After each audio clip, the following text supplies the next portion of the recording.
ಬೆಳಗಾವಿಯಲ್ಲಿ 5,000 ಕೋಟಿ ಲೂಟಿ. ಕುಂದಾನಗರಿಯಲ್ಲಿ ದಿನದಿಂದ ದಿನಕ್ಕೆ ಹೆಚ್ಚಾಗ್ತಾ ಇವೆ ವಂಚನೆ ಕೇಸ್. ಕುಂದಾನಗರಿಯಲ್ಲಿ ದಿನದಿಂದ ದಿನಕ್ಕೆ ಹೆಚ್ಚಾಗ್ತಿವೆ ವಂಚನೆ ಕೇಸ್ಗಳು. ಬೆಳಗಾವಿ ನಗರವಷ್ಟೇ ಅಲ್ಲ, ತಾಲೂಕುಗಳಿಗೂ ಹಬ್ಬಿದೆ ವಂಚಕರ ಜಾಲ. ಹೆಚ್ಚಿನ ಬಡ್ಡಿ ಆಮಿಷವೊಡ್ಡಿ ಸಾವಿರಾರು ಕೋಟಿ ವಂಚನೆ ಜಾಲ ಈಗ ಪತ್ತೆಯಾಗಿದೆ. ಈಗಾಗಲೇ ಇಂತಹ 6 ಕಂಪನಿಗಳ ವಿರುದ್ಧ ಜಿಲ್ಲಾಡಳಿತ ಸಮರ ಸಾರಿರುವಂಥದ್ದು. ವಂಚನೆ ಗೈತಿದ್ದಂತಹ ಕಚೇರಿಗಳಿಗೆ ಬೀಗ ಜಡಿದಿರುವ ಜಿಲ್ಲಾಡಳಿತ. ಶಿವಂ ಅಸೋಸಿಯೇಟ್ ಹಾಗೂ Aditya Raj capital, city indicates, ಗೋವರ್ಡ್, ಅಪೆಕ್ಸ್ ಲಿಮಿಟೆಡ್, ಶ್ರೀದೇವಿ ವೆಂಚರ್ಸ್ ಮೇಲೆ ದಾಳಿಯನ್ನ ಮಾಡಲಾಗಿರುವಂಥದ್ದು. ಈ ಎಲ್ಲಾ ಕಂಪನಿಗಳಿಂದ 5,000 ಕೋಟಿಗಿಂತ ಹೆಚ್ಚು ಹಣ ವಂಚನೆ ಕೇಳಿ ಬಂದಿದೆ. ತಾಲೂಕು ಪ್ರದೇಶದಲ್ಲೂ ಕೂಡ ಹುಟ್ಟುಕೊಂಡಿವೆ 7ಕ್ಕೂ ಅಧಿಕ ಕಂಪನಿಗಳು. ಅನಧಿಕೃತ ಕಂಪನಿಗಳ ಮಾಹಿತಿ ಕಲೆ ಹಾಕ್ತಾ ಇರುವಂತಹ ಬೆಳಗಾವಿ ಜಿಲ್ಲಾಡಳಿತ ಯಾವುದೇ ಕ್ಷಣದಲ್ಲೂ ಕೂಡ ಕಂಪನಿಗಳ ಮೇಲೆ ದಾಳಿ ನಡೆಸಲು ಸಿದ್ಧತೆ. ಕುಂದಾನಗರಿಯಲ್ಲಿ ದಿನದಿಂದ ದಿನಕ್ಕೆ ಹೆಚ್ಚಾಗ್ತಾ ಇವೆ ಈ ಒಂದು ವಂಚನೆ ಕೇಸ್ಗಳು. ಬೆಳಗಾವಿಯಲ್ಲಿ 5,000 ಕೋಟಿ ಲೂಟಿಯನ್ನ ಕೂಡ ಮಾಡಿದ್ದಾರೆ. ಕುಂದಾನಗರಿಯಲ್ಲಿ ದಿನದಿಂದ ದಿನಕ್ಕೆ ಹೆಚ್ಚಾಗ್ತಾ ಇರುವಂತಹ ವಂಚನೆ ಕೇಸ್ಗಳು. ಬೆಳಗಾವಿ ನಗರವಷ್ಟೇ ಅಲ್ಲ, ತಾಲೂಕುಗಳಲ್ಲೂ ಕೂಡ ಈ ಒಂದು ವಂಚಕರ ಕಾಟ ಹಬ್ಬಿರುವಂಥದ್ದು. ಹೆಚ್ಚಿನ ಬಡ್ಡಿ ಆಮಿಷವನ್ನ ಒಡ್ಡಿ ಸಾವಿರಾರು ಕೋಟಿ ವಂಚನೆಯ ಜಾಲ ಈಗ ಪತ್ತೆಯಾಗಿರುವಂಥದ್ದು. ಈಗಾಗಲೇ ಇಂತಹ 6 ಕಂಪನಿಗಳ ವಿರುದ್ಧ ಜಿಲ್ಲಾಡಳಿತ ಕೂಡ ಸಮರ ಸಾರ್ತಾ ಇದೆ.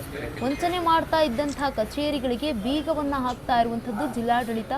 ಶಿವಂ ಅಸೋಸಿಯೇಟ್ ಹಾಗೆ Aditya Raj capital, city index ಒಂದಷ್ಟು ಕಂಪನಿಗಳು ಇದೀಗ ಬೆಳಗಾವಿಯಲ್ಲಿ 5,000 ಕೋಟಿ ಲೂಟಿಯಾಗಿರುವಂಥದ್ದು. ಕುಂದಾನಗರಿಯಲ್ಲಿ ದಿನದಿಂದ ದಿನಕ್ಕೆ ಈ ಒಂದು ವಂಚನೆ ಕೇಸ್ ಹೆಚ್ಚಳ ಆಗ್ತಾ ಇದೆ. ಈ 2 ಏನು ಸಂಸ್ಥೆಗಳಿದ್ದಾವೆ, ಒಂದು ಗ್ರೋ ಧನ್ ಅಂತ ಒಂದು, ಇನ್ನೊಂದು ಸಿಟಿ ಇಂಡೆಕ್ಸ್ ಅಂತ ಒಂದು. ಈ 2 ಮೇಲೆ ನಮ್ಮ ಕಡೆ ದೂರಿತ್ತು. ಈ ದೂರ ಮೇಲೆ ನಾವು ಆ್ಯಕ್ಟ್ ಮಾಡಬೇಕಂತ ಹೇಳಿ ನಮ್ಮ ಸಿಸ್ಟಮ್ಸ್ನು ರೆಡಿ ಮಾಡ್ಕೊಂಡಿದ್ದೀವಿ. ನಾವು ಯಾವಾಗ ರೆಡಿ ಆಗಿದ್ದೀವೋ ಆವಾಗ ನಾನು ಆರ್ಡರ್ ಇಶ್ಯೂ ಮಾಡಿದ್ದೀನಿ. ಮರು ದಿವಸ AC ಹೋಗಿ ಉಪವಿಭಾಗಾಧಿಕಾರಿ ಹೋಗಿ ಅಲ್ಲಿ ರೇಡ್ ಮಾಡಿದ್ದಾರೆ. ಅದರಲ್ಲಿ ಗ್ರೋ ಧನ್ದು ಏನಿದೆ ಭಾಳ ಸ್ಟ್ರೇಟ್ ಫಾರ್ವರ್ಡ್ ಇತ್ತು. ಆ ಡಾಕ್ಯುಮೆಂಟ್ಸ್ ಎಲ್ಲ ಅವರು ನಮಗೆ ರಿಪೋರ್ಟ್ ಸಬ್ಮಿಟ್ ಮಾಡಿದ್ದಾರೆ. ನಾನು 1 ತಾಸು ಒಳಗಡೆ ಆ ಎಂಟೈರ್ ರಿಪೋರ್ಟ್ನು ಅಪರ ಮುಖ್ಯ ಕಾರ್ಯದರ್ಶಿ ಕಂದಾಯ ಇಲಾಖೆಯವರಿಗೆ ಫಾರ್ವರ್ಡ್ ಮಾಡಿಬಿಟ್ಟಿದೆ.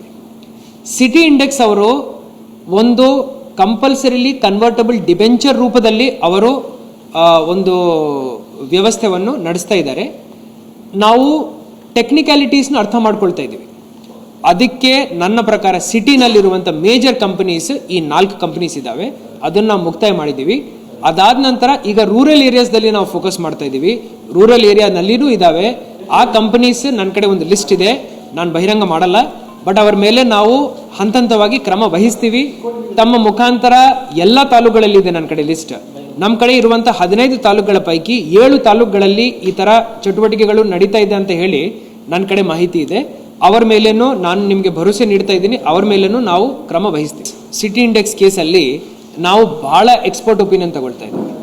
2 ಜನ ಕಂಪನಿ ಸೆಕ್ರೆಟರೀಸ್, ಒಬ್ಬರು ಚಾರ್ಟರ್ಡ್ ಅಕೌಂಟೆಂಟ್ ಹಾಗೂ ಯಾರು ROC ರಿಜಿಸ್ಟ್ರಾರ್ ಆಫ್ ಕಂಪನೀಸಲ್ಲಿ ಎಕ್ಸ್ಪರ್ಟ್ ಇದ್ದಾರೆ ಅವ್ರ ಜೊತೆ ನಾವು ಮಾತುಕತೆ ನಡೆಸ್ತಾ ಇದ್ದೀವಿ. ಈ 2 ಏನು ಸಂಸ್ಥೆಗಳಿದ್ದಾವೆ, ಒಂದು ಗ್ರೋ ಧನ್ ಅಂತ ಒಂದು, ಇನ್ನೊಂದು ಸಿಟಿ ಇಂಡೆಕ್ಸ್ ಅಂತ ಒಂದು. ಈ 2 ಮೇಲೆ ನಮ್ಮ ಕಡೆ ದೂರಿತ್ತು. ಈ ದೂರ ಮೇಲೆ ನಾವು ಆ್ಯಕ್ಟ್ ಮಾಡಬೇಕಂತ ಹೇಳಿ ನಮ್ಮ ಸಿಸ್ಟಮ್ಸ್ನು ರೆಡಿ ಮಾಡ್ಕೊಂಡಿದ್ದೀವಿ.